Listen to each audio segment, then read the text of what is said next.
Mister মোদীকে জানিয়ে দিতে চাই, এটা কোনো গুজরাট নয়, এটা বাংলাদেশ। এখানে উগ্র সাম্প্রদায়িকতা চলে না, এখানে গুজব দিয়ে মানুষ হত্যা করে ক্ষমতায় যাওয়া যায় না। 1947 থেকে 1971, 71 থেকে 90, 90 থেকে 24, এই প্রত্যেকটি সময়ে এই জনপদের রাষ্ট্র হয়ে ওঠার সময় এসেছিল, সুযোগ হয়েছিল। 47-এ সেটি হয়নি।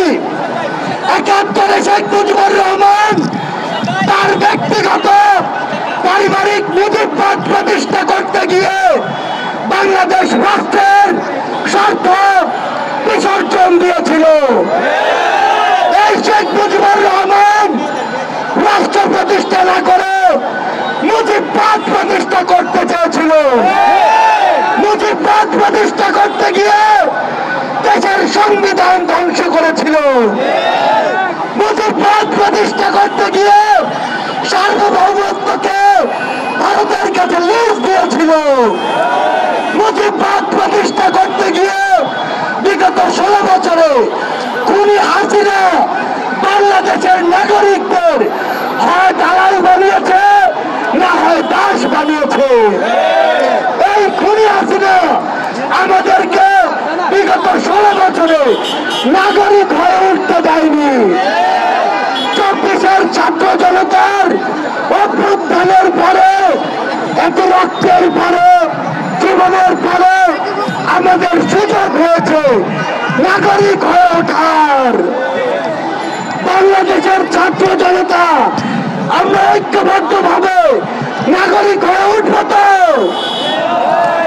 আমরা ঐক্যবদ্ধ ভাবে এই রাষ্ট্র বিনির্মাণ করব তো? আমরা মিস্টার মোদীকে জানিয়ে দিতে চাই, এটা কোনো গুজরাট নয়, এটা বাংলাদেশ।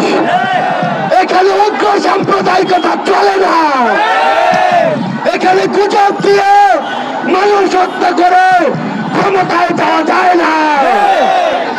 আমরা পৃথিবীর প্রত্যেকটি দেশকে বলে দিতে চাই, আমাদের সাথে সম্পর্ক হতে হবে সম্মানের, সম্পর্ক হতে হবে সমতার।